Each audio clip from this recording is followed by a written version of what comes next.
కే news కు స్వాగతం. నేను Nikhita Nellutla. Science and technology రోజు రోజుకి ఎంత పెరుగుతున్నా మరోవైపు మూఢ విశ్వాసాలు కూడా అదే రేంజ్ లో పెరుగుతున్నాయి. ఇక్కడ బాధాకరమైన విషయం ఏంటంటే చదువుకున్న వాళ్ళు డాక్టర్స్, ఇంజనీర్స్, సైంటిస్టులు కూడా కొన్ని రకాలుగా కొన్ని విషయాల్లో మూఢనమ్మకాలపై ఉన్నారు. ఇవన్నీ చూసి కూడా మన సామాన్యులు చదువుకుని వాళ్ళు ఎలా ఉన్నారంటే వాళ్ళు నమ్ముతున్నారు కాబట్టి అది నిజమే అయి ఉంటుంది అన్న రేంజ్ లో రోజు రోజుకి మూఢ విశ్వాసాలు పెరుగుతూ ఉన్నాయి. ఒకప్పుడు అనుకునే వాళ్ళు మూఢనమ్మకాలు ఉన్నాయి అని, కొంతమంది కాదు అన్నారు. కానీ ఇప్పుడు ఎలా అయిందంటే ఎక్కువ పర్సంటేజ్ నమ్మడానికి రెడీగా ఉన్నారు.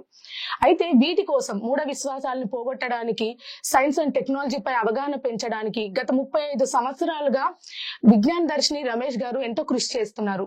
తన ఆరోగ్యాన్ని సైతం పక్కన పెట్టి ఇప్పటికీ ఈ 35 సంవత్సరాలుగా ప్రతి వాడవాడకు తిరుగుతూ రకరకాల వర్క్ షాప్స్ కండక్ట్ చేస్తూ జనాల్లో విజ్ఞానం మీద విజ్ఞాన దృక్పథాన్ని పెంచడానికి కృషి చేస్తున్నారు. రమేష్ గారు ఈ రోజు మనతో ఉన్నారు. సార్ అడిగి సైన్స్ అండ్ టెక్నాలజీ గురించి అలాగే మూఢ విశ్వాసాల గురించి చాలా విషయాలు తెలుసుకుందాం. సార్ నమస్తే. సార్ నమస్తే. సార్ మిమ్మల్ని ఎప్పటి నుంచో చూస్తున్నాము, టీవీ షోస్ లో కానివ్వండి, చాలా ప్రోగ్రామ్స్ లో. సో ఫస్ట్ ఏంటంటే మూఢనమ్మకాలు కాకుండా మీ పర్సనల్ ప్రొఫైల్ ఏంటి సార్? మీరు ఎక్కడ ఏం చదువుకున్నారు? నేనంటే హై స్కూల్ వరకు సూర్యాపేట సరస్వతి విద్యాలయ స్కూల్లో హై స్కూల్లో చదువుకున్నాను. తర్వాత ఇంటర్మీడియట్ తుంగతుర్తి గవర్నమెంట్ జూనియర్ కాలేజీలో చదువుకున్నాను. తుంగతుర్తిలో మా ఫాదర్ జాబ్ చేసేది, అందుకే అక్కడ సెటిల్ అయ్యాను.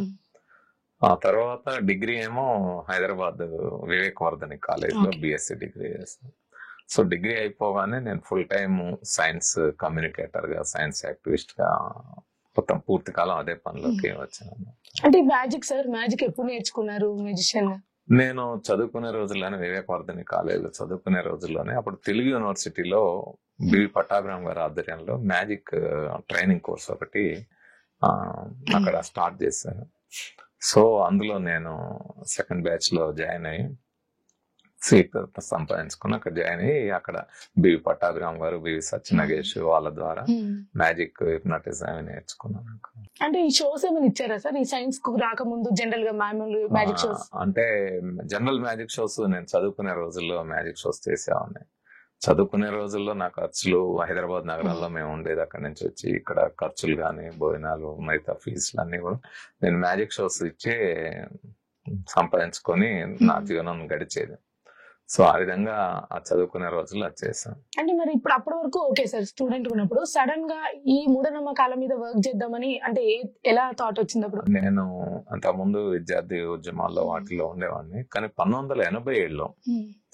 1987లో భారత్ అప్పుడు మన భోపాల్లో యూనియన్ కార్బైడ్ దుర్ఘటన, అదొక ఘటన జరిగింది. చాలా మంది చనిపోవడం, ఇబ్బందుల పాలవడం.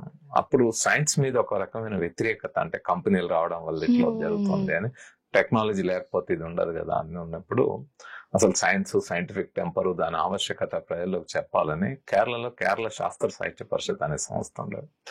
వాళ్ళు దేశవ్యాప్తంగా అనేక చోట్ల అనేక సైన్స్ సంస్థలను కలుపుకొని భారత జన విజ్ఞాన యాత్ర, శాస్త్ర కళా విజ్ఞాన యాత్ర అని ఒక విజ్ఞాన యాత్ర తీసుకొచ్చారు. దేశంలో 5 ప్రాంతాల నుంచి బయలుదేరి అవన్నీ భోపాల్లో కల్మినేట్ అయ్యేటట్టు. సో 1987లో ఆ శాస్త్ర కళా యాత్ర ఆనాటి ఉమ్మడి ఆంధ్రప్రదేశ్ లో కూడా అనేక జిల్లాల్లోకి వచ్చింది. మన దగ్గర నల్గొండ, సూర్యాపేట, కోదాడు, సూర్యాపేట, నల్గొండ నుంచి ఇలాగా వెళ్ళింది. అది కేరళ నుంచి బయలుదేరింది మన దగ్గర. సో అప్పుడే ఆ రోజుల్లోనే 87లోనే అనేక కొత్త సైన్స్ ఎక్స్పెరిమెంట్స్ తీసుకురావడం, రిమోట్ కంట్రోల్ విమానము మనకి ఆకాశంలో ఎగురుతూ ఒక పాంప్లెట్స్ పంచడము, ఇలాంటివన్నీ చాలా ఆకర్షణీయంగా ఒకవైపు ఎగ్జిబిషన్, ఇంకోవైపు కల్చరల్ ఫార్మ్స్ ద్వారా, పాటలు, నాటికల ద్వారా చెప్పేవాళ్ళు అన్నమాట, డాన్సుల ద్వారా. సో దాంట్లో మేము వాలంటీర్స్ గా జాయిన్ అయ్యాము చదువుకునే రోజుల్లో. సో అది జయప్రదం చేయడానికి సూర్యాపేటలో అక్కడ పనిచేయడము, దానికి కృషి చేయడము, నల్గొండ దాంట్లో వాలంటీర్స్ గా ఉన్నాం ఆ రోజుల్లో. జస్ట్ హెల్ప్ చేయడము, ప్రచారం చేయడము అట్లా ఉండేది.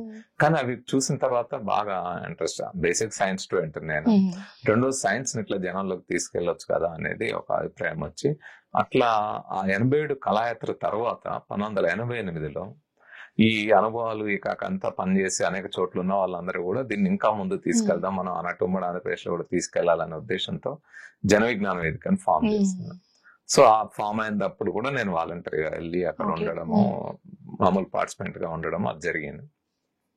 ఇంకా తర్వాత 1990 నుంచి నేను పూర్తి కాలంగా దానికోసమే కేటాయించే పరిస్థితి. అంటే సార్ ఇప్పుడు ఓకే కొంచెం చాలా చదువుకున్న వాళ్ళు పెరుగుతున్నారు, ఈ నమ్మకాలు ఎంతో వద్దు అనే వాళ్ళు కూడా పెరిగారు. ఆ రోజుల్లో ఎక్కువ ఉండేది కదా సార్ ఇంకా. అవును, ఎక్కువ ఉండేది. అందుకే నాకు ఆ పరిస్థితి. నేను 1990లో ఏమైందంటే దేశవ్యాప్తంగా 1990ని ఐక్యరాజ్య సమితి అంతర్జాతీయ అక్షరాస్యత సంవత్సరం, ఇంటర్నేషనల్ లిటరసీ ఇయర్ గా ప్రకటించింది. సో అందుకని మన దేశంలో ఏం చేయాలని ఒక 350 జిల్లాల్లో కేరళ శాస్త్ర సాహిత్య పరిషత్ లాంటి అనేక సైన్స్ సంస్థలు, భారత జ్ఞాన విజ్ఞాన సమితి ఏర్పడి ప్రజలందరికీ చదువు నేర్పాలి, అక్షరాస్యత సంవత్సరం కాబట్టి అనే ఉద్దేశంతో నిరక్షరాస్యతను మన దేశం నుంచి తరిమేయాలని అక్షర కళాయాత్రలు నిర్వహించినాయి. సో అక్షర కళాయాత్రల నిర్వహణలో నేను మెజిషియన్ గా మూఢనమ్మకాలకు మొట్టమొదటిసారి నేను అంటే ఎక్కువ గ్రామాల్లోకి వెళ్ళడానికి అదొక అవకాశం. మహబూబ్ నగర్ జిల్లాకి వెళ్ళాను. మహబూబ్ నగర్ జిల్లాలో మ్యాజిక్ చేస్తూ ఆ కళారూపాల్లో భాగంగా నేను కూడా మ్యాజిక్ చేస్తూ మూఢనమ్మకాలకు వ్యతిరేకంగా మ్యాజిక్స్ చేసి ఎట్లా మోసాలు చేస్తారు ఏంటిదని చెప్తూ తిరుగుతున్న క్రమంలో ఆ ప్రాంతాల్లో నేను మూఢనమ్మకాలు బాగా గమనించాను. అంతకుముందు నేను మన ఏరియాలో తుంగతుర్తిలో, శ్రీయాపేటలో ఇక్కడ కూడా మూఢనమ్మకాల గురించి వాటి గురించి అరే ఇట్లా జరుగుతా ఉంది, ఇంత దారుణంగా ఉంది అనుకునేవాడిని, కానీ అంత లోతుగా అవగాహన. కానీ మనం అదే పర్టికులర్ పని మీద పోవడం వల్ల ఆ గ్రామాల్లో మరి మహబూబ్ నగర్ జిల్లా అనేక మారుమూల ప్రాంతాల్లోకి వెళ్ళాము. సో అవన్నీ చూసిన తర్వాత దీని మీద ఇంకా మనం ఎక్కువ కృషి చేయాలి అనేది అర్థమైంది. ఇంకా 90 అక్షర కళాయాత్ర తర్వాత నేను పూర్తికాలం సైన్స్ కార్యకర్తగా, అక్షరాస్యత ఉద్యమ కార్యకర్తగా కూడా బయలుదేరాను. దాదాపు 8 సంవత్సరాలు నేను నల్గొండ జిల్లాలో చదువు వెలుగు ఉద్యమం, అక్షరాస్యత అందరికీ చదువు చెప్పాలి వయోజన విద్యక, దానికి జిల్లా కోఆర్డినేటర్ గా పనిచేస్తాను. అక్కడ చదువు వెలుగు పత్రికకి ఎడిటర్ గా, జిల్లా కోఆర్డినేటర్ గా పనిచేసి 4.5 లక్షల మందికి చదువు రాని వాళ్ళకి చదువు చెప్పినాను. సో చదువు చెప్పే ఉద్యమంలో నేను జిల్లా కోఆర్డినేటర్ గా ఉండి దాన్ని నడపడంలో, ఆ తర్వాత పోస్ట్ లిటరసీ అని, అక్షరాస్యత అనంతరం అని, కంటిన్యూయింగ్ ఎడ్యుకేషన్ అని 8 సంవత్సరాలు నేను అట్లా ఫుల్ టైం పని. సో అది చేస్తూ సైన్స్, మూఢనమ్మకాలు ఇవన్నీ కూడా జన విజ్ఞాన వేదికలో, అట్లాగే జన విజ్ఞాన వేదికలో వాలంటీర్ గా మొదలై కార్యకర్తగా వచ్చి తర్వాత జిల్లా బాధ్యుడిగా, రాష్ట్ర బాధ్యుడిగా, రాష్ట్ర కార్యదర్శిగా, ఆ తర్వాత అసలు all India people science network national general secretary కూడా నేను పనిచేసాను. ప్రెసిడెంట్, వైస్ ప్రెసిడెంట్ గా, జనరల్ సెక్రటరీగా, రీజనల్ సెక్రటరీగా, ఇంకా అనేక జాతీయ స్థాయిలో కూడా పనిచేస్తాను. విజ్ఞాన దర్శిని సార్, విజ్ఞాన దర్శిని నేను ఆల్ ఇండియా జనరల్ సెక్రటరీ అయిన తర్వాత నాకు జన విజ్ఞాన వేదికతో కొంత కాంటాక్ట్ తగ్గిన తర్వాత మళ్ళా జనరల్ సెక్రటరీ అయిపోయిన తర్వాత మళ్ళా మనం సైన్స్ కార్యక్రమాలు జనాల్లోకి తీసుకెళ్లాలి కదా అనే ఉద్దేశంతో ముందు యాంటీ సూపర్స్టిషన్ ఫోర్స్ పేరుతోటి మూఢనమ్మకాలకు వ్యతిరేకంగా వర్క్ షాప్స్ నడుపుతూ అందరం కలిసి పనిచేస్తూ మూఢనమ్మకాలకు వ్యతిరేకంగా తిరిగేవాళ్ళం. ఆ తిరిగే క్రమంలో మళ్ళా మనం ఒక సైన్స్ ఆర్గనైజేషన్ ఉంటే బాగుంటుంది కదా అని 2020లో విజ్ఞాన దర్శిని ప్రారంభమైంది. ఓకే సార్, ఇప్పుడు మహబూబ్ నగర్ లో ఫస్ట్ మీరు ఏదైతే ప్రాక్టికల్ గా వాళ్ళకి చూపించడానికి ట్రై చేసినప్పుడు జనాల నుంచి ఎలా ఉంది సార్ వాళ్ళ యాక్సెప్టెన్స్ కానివ్వండి, అపోజ్ చేయడం? అంటే 1990 అది అప్పుడు యాక్సెప్ట్ చేయడం అనేది చాలా కష్టతరమైన అంశం. సో జనము చాలా గట్టిగా ఉండేవాళ్ళు. ఒక్కో దగ్గర మాట్లాడేటప్పుడు చెప్పే వాళ్ళు ఎదురు తిరిగి ఏంటిది ఇది ఎట్లా అదే అనడము, రెండోది మేము ప్రాక్టికల్ గా చూపెట్టడము, వాళ్ళకి అర్థమయ్యేట. అంటే కొన్నిసార్లు ఏమైతుందంటే మనం మీకేం తెలియదు మేము చెప్పడానికి వచ్చినవన్నీ ఎప్పుడు బాగా అగ్రెసివ్ వస్తారు. కానీ అట్లా కాకుండా వాళ్ళని అర్థం చేసుకుంటూ మనం అర్థం చేయిస్తూ చెప్తే కాస్త వినే అవకాశం ఉంటది. సో రకరకాల అనుభవాలు ఉన్నాయి ఆ జాతరలో గానీ, ఆ తర్వాత కార్యక్రమాల్లో గానీ. సో అనేక చోట్ల పోయినప్పుడు మరీ బాణమ చేతబడి దాడులకు వెళ్ళినప్పుడు ఆ గ్రామాల్లో దాడి జరుగుతుంటది. మనం అప్పుడు వెళ్ళాం అనుకోండి, మొత్తం ఊరంతా మాబ్ ఒక సైకాలజీతో ఉంటారు, ఇప్పుడు ఎట్లయినా వాళ్ళని కొట్టాలి, చంపాలి. సో అట్లాంటప్పుడు మనం ఆ గ్రామాల్లోకి వెళ్ళి మళ్ళీ బయటికి రావడం అంటే ముందు మనం ప్రాణాలతో వస్తామా అనేది ఉంటుంది. సో అనేక సార్లు దెబ్బలు తిన్నాము, రకరకాల పద్ధతుల్లో తప్పించుకున్నాం. సో అంటే ఒక్కొక్క దగ్గర మనం ఒక్కొక్క వ్యూహాన్ని, ఒక్కొక్క స్ట్రాటజీ అమలు చేయాల్సి వస్తుంది. అన్నిటికీ పోయి ఒకే రకంగా అంటే కుదరదు. రెండోది ఏంటంటే మనం పోయేది ఘటన అయిపోయిన తర్వాత, లేకపోతే అంత అయిపోయి చల్లారిన తర్వాత వారం 10 రోజులకు వెయ్యి ప్రోగ్రాం అట్లుండదు. అది వేడిగా ఉన్నప్పుడే, జనంలో అది ఉన్నప్పుడే మనం పోయి ఎడ్యుకేట్ చేయాలనేది ఉంటుంది. కాబట్టి అటు దాడులు ఉంటాయి, ఇటు అవి ఉంటాయి, కలుపుతారు, తిట్లు ఉంటాయి, అన్ని రకాలు కలుపుకొని మనం ఎట్లా ఎడ్యుకేట్ చేయాలనేది ఉంటుంది. సార్ ఇప్పుడు మనం నార్మల్ గా మంత్రాలు అవన్నీ పక్కన పెడితే ఫస్ట్ చేతబడిది దాని గురించి క్లియర్ గా చెప్దాం సార్. ఎందుకంటే ఇప్పటికీ మనం మీరు చిన్న ఉన్నప్పుడు కానివ్వండి, ఇప్పుడు నేను ఇప్పటికీ ఇంకా మనం వింటూనే ఉన్నాం చేతబడి చేశారని. చదువుకున్న వాళ్ళు సార్ అంటే బాగా చదువుకుంటారు, పిహెచ్డి, డాక్టరేట్స్ ఉంటాయి, వాళ్ళు కొంచెం సిక్ అవ్వగానే నార్మల్ గా వెళ్తారు హాస్పిటల్కి. ఎందుకంటే మనం హెల్త్ విషయం కోసం మన చేతులు ఉండవు అన్ని. సో వెంటనే అటు సైడ్ డైవర్ట్ అయ్యే ఛాన్సెస్ ఉంటాయి కదా సార్. సో వాటిని ఎలా చెప్తారు మీరు? దాని గురించి మీ ఎక్స్పీరియన్స్ అంతా చెప్పండి. అంటే చేతబడి, బాణామతి, షర్దుబాటు అని, చిల్లంగి అని, మనిషి కోడ్ అని, సోదపెట్టడం అని, ఇట్లా రకరకాల పేర్లతో రకరకాల ప్రాంతాల్లో ఉన్నాయి. ఇది ఒక మన తెలంగాణ, ఆంధ్రప్రదేశ్ కాదు, మహారాష్ట్ర, మధ్యప్రదేశ్, అస్సాం, బీహార్, జార్ఖండ్, ఒరిస్సా, మధ్యప్రదేశ్ అన్ని చోట్ల, దాదాపు చాలా చోట్ల ఉంది. అట్లాగే ఈ మధ్య ఈవెన్ మన స్వస్థ కుటుంబంలో కూడా చూస్తాం, సాతాన్ని వదిలిస్తాం, సైతాన్ని వదిలిస్తాము, లేకపోతే మంత్రాలు. ఇదే చెప్దాం అనుకున్నా, ఒక్క మతానికి ఇది పరిమితం కాలేదు. సో హిందూ, ముస్లిం, క్రిస్టియానిటీ ప్రతి దాంట్లో మూఢనమ్మకాలు ఉన్నాయి. ఇది ముఖ్యంగా ఈ బాణామతి పేరుతో కూడా కాలాజాదు అని, లేకపోతే ఎవరు ఏదో చేస్తారని, ఇట్లా రకరకాల పేరుతో ఇది ఉంది. నిజంగానే మంత్రానికి ఆ శక్తి ఉంటుందా, లేకపోతే ఎవరైనా ఎక్కడైనా కూర్చొని మన మీద ఏదైనా శక్తిని ప్రయోగించగలరా? నేను ఒకటి చెప్తా. ఏం చెప్తా అంటే అందరికీ, అలాంటిదే కనుక శక్తి లేదా ఆ మంత్రానికి ఆ పవర్ ఉన్నా, లేకపోతే అలాంటి శక్తి ఎవరికి ఉన్నా, నేను ఈరోజు ఇలా సజీవంగా ఉండి మీ ముందు మాట్లాడి ఉండేవాడిని కాదు. ఎప్పుడో నాకు చేసేవాళ్ళు ఇలా అందరు డిబేట్లు. నేను ప్రతి గ్రామంలోకి వెళ్ళినప్పుడు, నేను మొత్తం భారతదేశ వ్యాప్తంగా, తెలంగాణ, ఆంధ్రప్రదేశ్ కాదు, భారతదేశ వ్యాప్తంగా అనేక రాష్ట్రాల్లో నేను ఆల్ ఇండియా నాయకుడిగా కూడా, నేషనల్ లీడర్ కూడా తిరిగిన. సో అనేక గ్రామాలకు వెళ్ళినప్పుడు నేను ఛాలెంజ్ చేసేవాళ్ళు,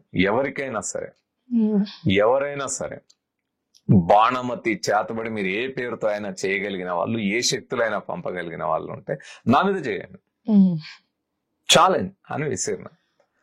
సో అలా చేసిన వాళ్ళు ఎవరు లేరు. ఎందుకు చేయరంటే, ఎవరినైనా మనం దాడి చేసి కొట్టాలి, లేదా వాళ్ళకి ఆరోగ్యపరమైన నష్టం జరగాలంటే మనం చేయాల్సిన పని, వాళ్ళు ఎవరైనా చేయాల్సింది ఫిజికల్ అటాక్ చేయాల్సిందే తప్ప, ఫిజికల్ గా అటాక్ చేయాలి తప్ప, ఈ ఇంట్లో కూర్చొని నేను ఏదో చేస్తా అంటే ఏది కాదని నాకు తెలుసు.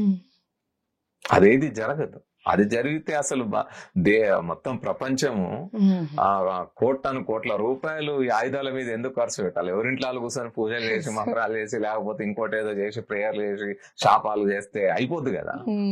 సో అది సాధ్యం కాదు కాబట్టి ఇటువైపు వచ్చింది. అట్లా ఎవరికి సాధ్యం కాదు. నేను అందుకే చెప్తాను, మంత్రాలకి చింతకాయలు కాదు కదా, ఎంట్రుక కూడా రాలదు, ఎవరు ఏం చేయలేరు. మరి ఎలా జరుగుతుంది? ఎందుకు ఈ ప్రచారాలు వస్తున్నాయి అంటే, సహజంగానే మీకు బాణామతి, చేతబడి తగ్గిస్తామనే వాళ్ళు కనపడతారు, కానీ చేస్తామనే వాళ్ళు ఓపెన్ గా బయటకు రారు. ఎందుకంటే వస్తే వాళ్ళ మీద దాడి. ఇది చాలా కాలం నుంచి సమాజంలో ఉన్న ఒక నమ్మకాలు లేదా ప్రచారంలో ఉన్న అంశాలు. సో ప్రతిదానికి మనకి ఏ చిన్న అనారోగ్యమైనా దానికి ఎవరో మంత్రం చేశారు అని దానికి అంటగడతారు. ఇంకా దానికి కథలు చెప్తారు. ఏంటిది అది?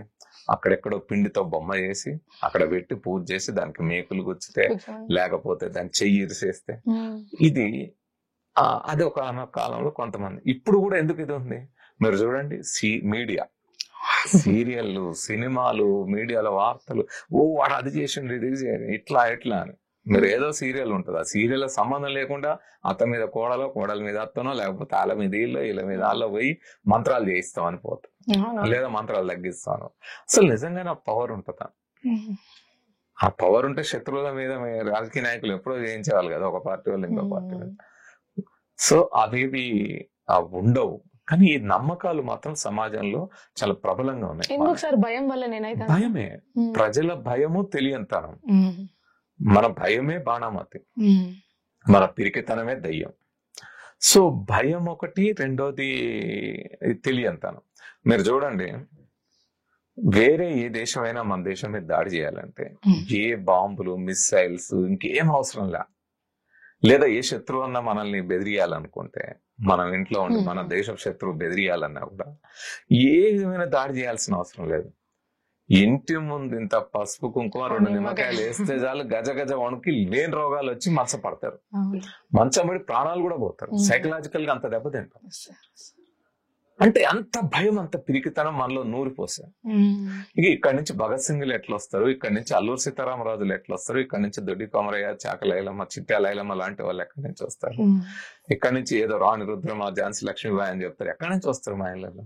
అంత పిరికితనమే నూరిపోస్తుంది. మూఢత్వము, ఇంకోవైపు పిరికితనం నూరిపోస్తుంది, మరోవైపు క్రూరత్వం. ఇప్పుడు బాణామతి, చేతబడి మీరు అన్నారు. బాణామతి, చేతబడిలో ఏం జరుగుతుంది? ఎవరి మీద మనకి ప్రతి మనుషులు అన్నాక సమాజంలో గొడవలు ఉంటాయి, పక్కింటి వాళ్ళు ఉంటాయి, ముఖ్యంగా పాలల మధ్య తగాదాలు ఉంటాయి, లేదా పక్కిన పొలం తగాదాలు, గట్టి తగాదాలు రకరకాలు ఉంటాయి. సో ఏదైనా మనకు అనారోగ్యం కలిగింది అనుకోండి, ఎవరో మంత్రగాడి దగ్గరికి పోతాం. పోగానే వాళ్ళు ఏం చేస్తారు, ఇక ఇది ఉంది, ఎవడో చేతబడి చేసిండు, మంత్రాలు వేసిండు, నీకు అది చేసిండు, దుష్ట శక్తిని పంపిండు అని ఏదో చెప్పి ఆ మంత్రం వేసి ఏదో చేస్తారు. చేసిన తర్వాత వాళ్ళకి ఇంకా ముందు 3,000 5,000 ఫీజు ఉంటుంది, అక్కడితో సరిపోదు కదా, వీళ్ళ నుంచి 1,000 లక్షలు లాగాలి. సో ఇది ఉంది అని చెప్తారు. ఉందని చెప్పి ఎవరు చేసారంటే నీ ఇంటికి తూర్పు వైపు ఉన్నాడు, లేకపోతే ఇటు ఈశాన్యం ఏదో చెప్తారు. ఇక వాళ్ళకి అటువైపు తిరిగి ఆ దిక్కులు ఎవరు ఉన్నారో వాళ్ళ మీద కోపం వస్తుంది. ఇక వాడే చేసిండు అనుకొని ఇక దాన్ని ఉంటాయి కదా క్లాషెస్, ఇక దాన్ని రిలేట్ చేసుకొని ఇక్కడికి వచ్చేసి ఇంకా మంత్రగాళ్ళ చుట్టూ తిరిగి ఇటు డబ్బులు పోతాయి, అటు అనారోగ్యం పాలు. చాలా చూస్తుంటాం సార్, వాళ్ళు సివియర్ కండిషన్ లో ఉంటారు, అయినా కానీ ఇప్పుడు హాస్పిటల్ పెట్టే డబ్బులన్నీ అక్కడ పెడతారు. మన అంటే మధ్యకాలం రావణపేట ఏరియా, అక్కడి నుంచి ఒక విలేజ్ నుంచి వచ్చారు అన్నదమ్ములు. వాళ్ళ బ్రదర్ కి ఒక ఆయనకి హెల్త్ బాగాలేకపోతే డాక్టర్ దగ్గర ట్రీట్మెంట్ తీసుకుని, ఇది ఎవరో దగ్గరికి పోతే ఇది డాక్టర్ ట్రీట్మెంట్ తగ్గేది కదా అని ఎక్కడో మంత్రగారి దగ్గరికి ఎవరి దగ్గరికి పోమంటే బాబా దగ్గరికి పోతే ఇది కాదు, ఇది ఎవరో చేసారు నీకు అని అక్కడి నుంచి చిన్నగా అనుమానం మొదలయ్యి ఆయన పోవడం, పూజలకి డబ్బులు పెట్టడం, అది చేయడం, అట్లే పోయి లక్షలు ఖర్చు పెడతాను. పెట్టుకుంటా ఇది మంత్రాలకు తగ్గదని మందులు వాడడం మానేసి. ఇప్పుడు ఆ బ్రదర్స్ అందరు నా దగ్గరికి వచ్చి, సార్ ఇది సంగతి తర్వాత పూజ వాళ్ళకి ఏంటంటే మా బ్రదర్స్ మీదే వాళ్ళకి ఉండే పాలల్లో చేసారు అది అని అవన్నీ సంగతి తర్వాత, సార్ ముందు మా ట్యామ్ వచ్చి ట్రీట్మెంట్ కూడా తీసుకుంటలేడు, మందులు కూడా వేసుకుంటలేడు, చనిపోతే మళ్ళీ మా మీదకి వస్తుంది సార్, ఇంకేదన్నా సీరియస్ అయినా మా మీదకి వస్తుంది, అది ఎట్లనే చేయండి సార్ అని వచ్చి. సో ఇవి ఎంత సివియర్ గా వెళ్తాయంటే బాణమతి చేతబడి పేర్లతో మీరు ఇంతమంది చదువుకున్న వాళ్ళు. ఆదిలాబాద్ జిల్లాలో ఉట్నూరు దగ్గర లచ్చుగూడలో ఒక గోండు బాగా చదువుకొని ఐఏఎస్ అయ్యాడు, తుకారాం గారు అని, the first Gond IAS officer. ఇప్పటికి కూడా వన్ అండ్ ఓన్లీ అనుకుంటాం మ్యాక్సిమం. తుకారాం గారు ఆయన చదువుకొని కలెక్టర్ అయ్యాడు, స్టేట్ లెవెల్ ఆఫీసర్ అయ్యాడు, ఐఏఎస్ మంచిగా అవుతుంది.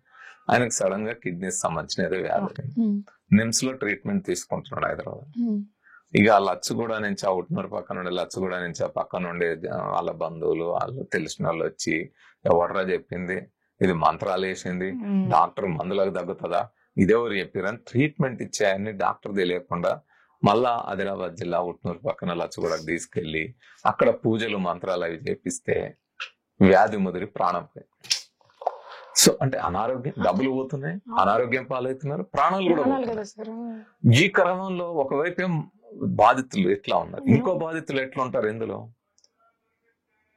బాణమతి చేతబడి ఫలానోళ్ళు చేస్తున్నారని వాళ్ళని పట్టుకొని పండ్లుడ వీక్తారు, చెట్లకు కట్టేసి కొడతారు, నాలుకలు కత్తిరిస్తారు, తర్వాత ఆడవాళ్ళని బట్టలు కూడా తీసి ఊరంతా తిప్పి కొడతా ఉంటారు, నరుకుతారు, పెట్రోల్ పోసి సజీవ దహనాలు చేస్తారు. ఇప్పటికీ చూస్తున్నాం సార్ న్యూస్. ఇక్కడే మన రామోజీ ఫిలిం సిటీ పక్కన ఖైతాపురం అని ఒక విలేజ్ ఉంటుంది, అటు చోటపల్లి దారిలో. ఖైతాపురంలో 2 ముసలోళ్ళని సజీవ దహనం చేశారు. ఇక్కడే మన మెదక్, ఇప్పుడే మెదక్ జిల్లా, సంగారెడ్డి జిల్లా కానీ ఉల్లితిమ్మాయపల్లి అనే గ్రామంలో 2 భార్యాభర్తల్ని సజీవ దహనం చేశారు. నాగర్ కర్నూలు జిల్లా కోడేరు మండలంలో రాజాపూర్ గ్రామంలో రాములత అనే అతన్ని పెట్రోల్ పోసి తగలబెట్టారు. అంతకుముందు కొన్ని 2 దశాబ్దాల క్రితం, 15-20 ఏళ్ల క్రితం వరంగల్లో 6 మహిళల్ని ఆ విధంగా సజీవ దహనం చేశారు. సో అనేక గ్రామాల్లో ఇవి దాడులు జరుగుతూ ఉంటాయి, అమాయకులు బలైతా ఉంటారు. ఈ దాడుల్లో ఒకటి చనిపోయిన వాళ్ళు చనిపోతారు, లేదా పనులు కూడా వీకిన వాళ్ళు, కొట్టిన వాళ్ళు, వీళ్ళు మానసికంగా శారీరకంగా వీళ్ళు ఇబ్బందుల పాలవుతారు. రెండోది దాడి చేసిన వాళ్ళు కేసులు, పోలీసులు అంతే కదా. ఖైతాపురం అనే విలేజ్ నేను చెప్పాను, ఖైతాపురంలో దాడి జరిగినప్పుడు నేను అది తగలబెడతా ఉన్నారు, నేను అప్పటికే స్పాట్ లోకి వెళ్ళినా. అక్కడ చూసేసరికి 60-70 మంది మహిళలు ఇట్లా నిలబడి ఉన్నారు, పోలీసులు నిలబడి ఉన్నారు. ఏంటంటే వీళ్ళే చంపారంట సార్, వీళ్ళే చెప్తున్నారు అని. ఈ 60-70 మంది మహిళలు తీసుకెళ్లి జైల్లో పెట్టారు. ఆ కుటుంబం, పిల్లలు ఏమైపోతారు. అనేక చోట్ల నేను జోగిపేట సబ్ జైలుకి వెళ్ళి ప్రోగ్రామ్ చేసిన, ఎట్లనే ఒక దాడి జరిగితే వాళ్ళందరూ అలా కూర్చుంటే అక్కడికి వెళ్ళి వాళ్ళని ఎడ్యుకేట్, అసలు ఏంది ఇప్పుడు పరిస్థితి ఏంది, మీ కుటుంబం ఏంది, మీరే అట్లే ఇక్కడ కూడా నారాయణపూర్ పోలీస్ స్టేషన్ వాళ్ళని అరెస్ట్ చేసి ఉంచినప్పుడు ఆ కైతాపురం మహిళలందరినీ అక్కడికి పోయి చేసినాం, ఛానల్ లైవ్ కూడా పెట్టినాయి. సో అట్లా ఎడ్యుకేట్ చేయడము మనము. అసలు ఎంత దారుణం అంటే ఇటు చంపిన వాళ్ళు అటు చచ్చిపోయిన రెండు కుటుంబాలు, దాడి చేసిన వాళ్ళు, దాంట్లో గురైన వాళ్ళు ఈ మూఢనమ్మకాల పేరుతో కుటుంబాలు బలైపోతున్నాయి, ఊర్లు బలైపోతున్న పరిస్థితి. అంటే సార్ ఇప్పుడు ఈ నమ్మకం అనేది దేని వల్ల సార్? ఇప్పుడు నార్మల్ గా నేను ఒకటి అనుకుంటా, అది అవ్వలేదు, ఎందుకంటే అన్ని మన చేతిలో ఉండవు కాబట్టి ఇంకేదో శక్తి ఉంది, అది దైవత్వం అవనియండి, ఇదేదన్నా మంత్రాలు అవనియండి, నేను అనుకున్నది అవ్వట్లేదు, నేను సంతోషంగా లేను, ఇవన్నీ దారితీస్తున్నాయి అంటారా అటు సైడ్ కి? అంతే. ఇప్పుడు దైవము నమ్మిన తర్వాత దైవానికి ఆపోజిట్ ఇంకో శక్తి ఉంటుంది. మనం డైలాగులు వింటాం కదా, దేవుని నమ్మినప్పుడు దయ్యాన్ని నమ్మాలి అంటారు కదా. సో దైవము దయ్యము లేదా దైవము మంత్రశక్తి. మీరు మనకు చెప్పబడే కథలు, మీరు ఏ మతం కథలైనా వినండి, ఒకవైపు అటు ఉంటారు, ఇంకోవైపు మంత్రగాళ్ళు ఉంటారు, పాతాళ భైరవ సినిమాలు చూసినాం కదా, కాపాలి అనుకుంటూ వస్తారు. లేకపోతే ఒకవైపు అటు సాతాను అంశం నుంచి పుట్టిన వాళ్ళు కొంతమంది ఉంటారు అని వాళ్ళు దుష్ట శక్తులని, సైతాన్ అంశం నుంచి పుట్టిన వాళ్ళు దుష్ట శక్తులు, ఇవన్నీ జరుగుతాయి. అందుకే కదా ఎప్పుడు మీరు ఎక్కడికి వెళ్ళినా ఇవన్నీ ఈ పేరుతో ఆ కథ ఉన్నప్పుడు ఈ కథలన్నీ విని పెరిగిన వాళ్ళు, చిన్నప్పటి నుంచి ఇవి విని పెరిగిన వాళ్ళు, మనసుల్లో నింపుకున్న వాళ్ళు ఇక వాటి నుంచి బయటపడని పరిస్థితి ఉంటుంది. వీటితో పాటు మన సినిమాలు అసలు ఇంకా వాటి గురించి చెప్తుంటే అసలు దయ్యాలు భూతాల భయాన్ని వదిలించాల్సింది వాటిని పెంచుతాయి. హారర్ సినిమాలు కానీ రకరకాల. మీరు చూసినాం మన అరుంధతి సినిమా, ఫకీర్ వచ్చి దయ్యాన్ని కట్టేస్తా అంటాడు. అందుకే దర్గాల దగ్గర పోయి గొలుసులతో కట్టేసి కొడతా ఉంటారు, కొరడాలతో దయ్యాన్ని వదిలిస్తాను అంటారు. వదులుతుందా దయ్యం? అసలు దయ్యం ఉంటుందా? ఒక మానసిక సమస్య, సైకాట్రీ అనేది ఈరోజు ఎంతగా పెరిగింది, అట్లాగే న్యూరో సైన్స్ ఎంత ఎదిగింది. Neuro physicians, neuro surgeons brain surgery చేస్తున్న కాలంలో ఉన్నాం. అంటే బ్రెయిన్ గురించి, నర్వస్ సిస్టమ్ గురించి చాలా లోతైన అధ్యయనాలు జరిగి చాలా రీసెర్చ్, సైంటిఫిక్ రీసెర్చ్ వచ్చి మన మానసిక సమస్యలకు కారణం ఏంటిదని ఇంత తెలుస్తున్న కాలంలో ఇంకా అలాంటివి నమ్ముతూ దయ్యాలని, భూతాలని, చెడు అదేంటి గాలి సోకిందని ఆ పేరుతో మోసపోతా ఉన్నారు. మన ఏంది అక్కడ మన వికారాబాద్ నస్కల్ దగ్గర రఫీక్ బాబా అనే ఒక బాబా దర్గా దగ్గర కూర్చొని ఆయన దయ్యాలు వదిలిస్తాడు, సాతాన్ని వదిలిస్తాడు. అంటే ఒక అమ్మాయి, చదువుకునే అమ్మాయి, డిగ్రీ చదువుతుందో పీజీ, ఆమెకు ఏదో సైకలాజికల్ ప్రాబ్లం వచ్చో డిప్రెషన్ కో యాంగ్జైటీకో లోన్ అయింది. ఆమెను తీసుకెళ్లి ఒక గాలి సోకింది, దయ్యం పట్టిందని తీసుకెళ్లి ఆ బాబా దగ్గర తీసుకెళ్తే కొరడాలతో కొట్టి నిప్పులు బాగా కాల్చి నిప్పుల మీద నిలబెడితే ఆమె బయటికి దూకితే మళ్ళా నిలబెట్టి కాలు పెట్టి తొక్కితే లోపలికి ఇట్లా పాదాలకి నిప్పులన్నీ కూర్చుకొని మొత్తం పాదం అంతా దెబ్బతింటే హాస్పిటల్లో 4-5 నెలలు ట్రీట్మెంట్ తీసుకొని ఇక్కడ కండరం తీసి మజిల్ తీసి అక్కడ వేసి సర్జరీ చేయాల్సిన అంత దారుణమైన స్థితికి వెళ్ళినప్పుడు. సో అట్లా అనేక చోట్ల ఇప్పుడు మీరు చూస్తున్నారు. నేను ఇక్కడే మన పక్కనే కాచువాని సింగారం, అక్కడ ఒక పాస్టర్ ఆయన పెద్ద సవాల్ చేసిండు, నేను దయ్యాలను భూతాలను వదిలిస్తా, బాణమతలు తగ్గిస్తా, చేతబడులు ఎట్లా తగ్గిస్తామని మేము వెళ్ళి ఛాలెంజ్ చేస్తాం. అంటే ఊత ఎట్లుంటది స్వస్థత కుటుంబాల పేరుతో అందరూ హిస్టీరియా వచ్చి ఊతా ఉంటారు. ఇట్ ఈస్ హిస్టీరియా, అదొక మానసిక వ్యాధి. వాళ్ళని పట్టుకుని మీరు సైకాట్రీ ట్రీట్మెంట్ ఇవ్వాలి తప్ప వాళ్ళని తీసుకెళ్లి ఎగిరించి కాసేపు కూర్చోబెట్టి ఒక హిప్నాటిక్ ట్రాన్స్ లోకి వెళ్ళిన తర్వాత వాళ్ళు అపరాధం చేస్తారు. నేను అక్కడ అదే చెప్పిన, ఈ ఫాస్టర్ అరిచినంత సేపు వాళ్ళు ఎగురుతా ఉన్నారు. నేనన్నా ఫస్ట్ మన వాళ్ళందరూ చెప్పి మీరు ముందు మైక్ బంద్ చేయండి అన్న. ఎప్పుడైతే మైక్ బంద్ చేయిందో సౌండ్ అయిపోయింది, వీళ్ళందరూ కామ్గా కింద పడ్డారు. సో ఈ కథలన్నీ విన్నవాళ్ళు ఆ మనసుల్లో అవి ఉండి ఆ విధంగా సైకాలజికల్ పేషెంట్స్ లాగా తయారవుతారు, హిస్టీరియాతో తయారవుతారు. ఇక వాళ్ళు అసలు ఏమి లేకపోయినా అనారోగ్యం పాలైపోయి అడ్డం పడే పరిస్థితి వస్తుంది. మంచం మీద పడి డాక్టర్ దగ్గర పోతేనేమో ఏముండదు. నేను తీరొక్క డాక్టర్ దగ్గర పోయిన సార్ అంటాడు ఏముంటది ఆడ, బ్లడ్ టెస్ట్ చేసినాము, ఎక్స్రే ఏది చేసినా ఏముంటది, స్కానింగ్ కూడా చేసినాం. నీకు సైకలాజికల్ అలవాటు లేదు సార్, సైకాట్రిస్ట్ పోయే దగ్గరికి ఎవరికి అలవాటే లేదు అసలు. మనం ఏమనుకుంటాం అంటే సైకాట్రిస్ట్ దగ్గర పోయిండంటే వాడు మెంటల్, అంటే మనం అంటాం కదా ఎర్రగడ్డ. అరే ఎర్రగడ్డలో జనమే బతకరా, ఎర్రగడ్డ అనగానే అదేదో మెంటల్. ఎర్రగడ్డ మెంటల్ హాస్పిటల్ అనేది, అది మెంటల్ హాస్పిటల్ అంటే మెంటల్ ఎక్కింది అంటాం. మెంటల్ ఎక్కడం కాదు, సైకాట్రిక్ ప్రాబ్లం చాలా రకాలుగా ఉంటది. మన మెదడులో కొన్ని కోట్ల కణాలు ఉన్నాయి, రసాయనాలు ఉంటాయి, కెమికల్స్ ఉంటాయి, వాటి మధ్య కెమికల్ రియాక్షన్స్ జరుగుతాయి, రాసాయనిక ప్రక్రియలు, రాసాయనిక చర్యలు జరుగుతాయి. సో ఆ రాసాయనిక చర్యల్లో ఆ రసాయనాలు ఏర్పడడంలో కానీ వాటిలో కానీ ఏ చిన్న తేడాలున్నా లోపాలున్నా మానసికమైన సమస్య వస్తుంది. అందుకనే ఇప్పుడు ఏ విధమైన సైకియాట్రిక్ ప్రాబ్లం ఉన్నా, సైకలాజికల్ ప్రాబ్లం ఉన్నా డాక్టర్ దగ్గరికి పోవాలి. కానీ మనం ఏమో ఆయన ఇంకా మాట్లాడితే పిచ్చి డాక్టర్ అంటాం. అంటే డాక్టర్ పిచ్చి ట్రీట్మెంట్, పిచ్చి అనే దానికి ఒక మరీ సైకలాజికల్ ప్రాబ్లం ఏదో పెద్ద అంటే క్లైమాక్స్ స్టేజ్కి వెళ్తే అది పిచ్చి అంటాం, కానీ ప్రతిదీ పిచ్చి కాదు. డాక్టర్ దగ్గరికి వెళ్ళి ఇప్పుడు మీరు అభివృద్ధి చెందిన దేశాల్లో లేదా ముందుండే దేశాల్లో చూసుకుంటే చాలా చిన్న సమస్య కూడా ఏమంటే డాక్టర్ దగ్గరికి వెళ్ళి వాళ్ళతో కన్సల్ట్ అయ్యి వాళ్ళ కన్సల్టేషన్ తీసుకొని సైకాలజిస్ట్ దగ్గరికి కానీ సైకాట్రిస్ట్ దగ్గరికి కానీ వెళ్ళి దాన్ని బట్టి ఆ మానసిక సమస్యను బట్టి సైకాలజీ దగ్గరికి వెళ్ళాలా, సైకాట్రిస్ట్ దగ్గరికి వెళ్ళాలని కౌన్సిలింగ్ లేదా ట్రీట్మెంట్ తీసుకుంటారు. అది తప్పు కాదు, ఎవరైనా చేయొచ్చు. ప్రతి ఒక్క మనిషికి ఉంటుంది సైకాలజీ. మెదడు ఉన్న మనిషికి సైకాలజీ ప్రాబ్లం ఉంటదండి, మెదడు లేకపోతే చెప్పలేదు. సో దాన్ని ఎట్లా నీకే నువ్వు ఓవర్కమ్ కావచ్చు.